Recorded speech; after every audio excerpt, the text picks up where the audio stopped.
दोस्तों, आपने कभी सोचा है कि जो सड़क हमें चार धाम तक ले जाती है उसी को कुछ लोग एक डिजास्टर का रास्ता क्यों कह रहा है। एक तरफ ये मेगा प्रोजेक्ट उत्तराखंड के चार धाम को जोड़ने का सपना पूरा कर रहा है, वहीं दूसरी तरफ इस पर कई सीरियस सवाल उठ रहा है। आज हम इस वीडियो में जानेंगे क्या यह प्रोजेक्ट सच में एक मेगा सक्सेस होगा या फिर एक नेचुरल डिजास्टर का सबब बन सकता है। 2016 में शुरू किया गया चारधाम प्रोजेक्ट का एक मकसद है कि यमुनोत्री, गंगोत्री, केदारनाथ और बद्रीनाथ जैसे पवित्र धामों को अच्छे रोड से जोड़ा जा सके। यह प्रोजेक्ट 900 किलोमीटर के रोड को पहले से ज्यादा चौड़ा करने, नए ब्रिजेस और टनल्स बनाने के लिए है और इसका बजट रखा गया है लगभग 12,000 करोड़ रुपए और इस प्रोजेक्ट को इसी साल 2024 तक कंप्लीट करने का टारगेट रखा गया है। दरअसल सरकार का कहना है कि यह प्रोजेक्ट टूरिज्म को बूस्ट करेगा, बॉर्डर सिक्योरिटी को इंप्रूव करेगा और तीर्थ यात्रियों के लिए ऑल वेदर कनेक्टिविटी प्रोवाइड करेगा। लेकिन यह सिर्फ एक इंफ्रास्ट्रक्चर का सवाल नहीं है। असल में इस प्रोजेक्ट को काफी क्रिटिसाइज किया जा रहा है, खास तौर से इन्वायरमेंटलिस्ट और एक्सपर्ट के द्वारा।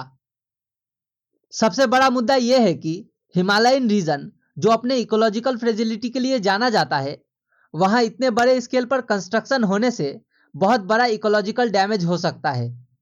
दोस्तों, सिलकियारा टनल इंसिडेंट को ही ले लीजिए, जो बारकोट के पास कोलैप्स हो गई थी और 41 वर्कर्स को 17 दिन तक मलबे के नीचे फंसा दिया था।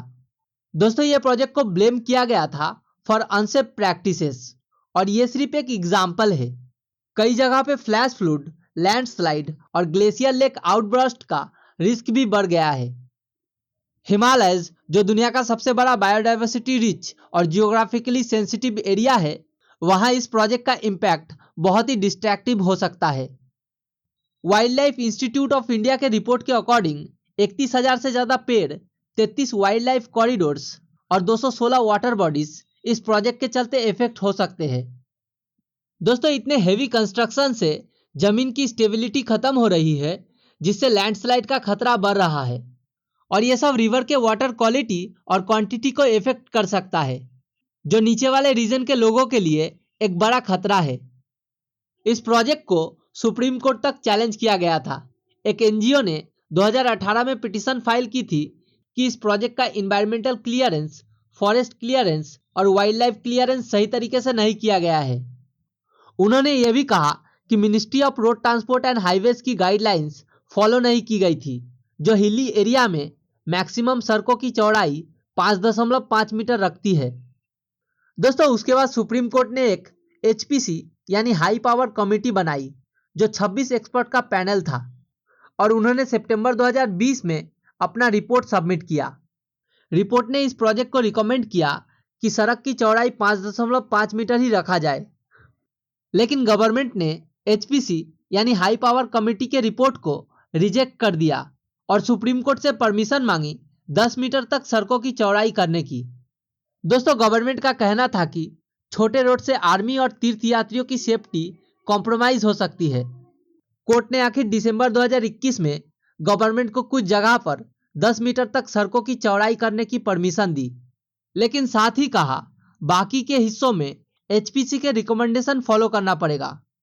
सुप्रीम कोर्ट के इस डिसीजन पर मिक्स रिएक्शन आया।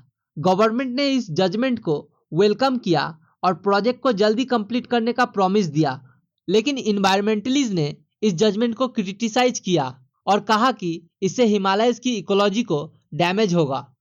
दोस्तों, यह प्रोजेक्ट हम में एक बड़ा सवाल छोड़ता है।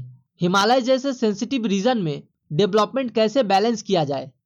क्या यह प्रोजेक्ट लोकल इकोलॉजी और लोगों के फ्यूचर को ध्यान में रखकर किया जा रहा है? ये ऐसे क्वेश्चन हैं जो हम सबको सोचना चाहिए। दोस्तों, आपको क्या लगता है, क्या चारधाम प्रोजेक्ट एक नेसेसरी डेवलपमेंट है या फिर एक डिजास्टर का रास्ता? अपने विचार हमें कमेंट में जरूर बताएं और अगर आपको यह वीडियो अच्छा लगा तो लाइक करें, शेयर करें और हमारे चैनल को सब्सक्राइब करना ना भूलें।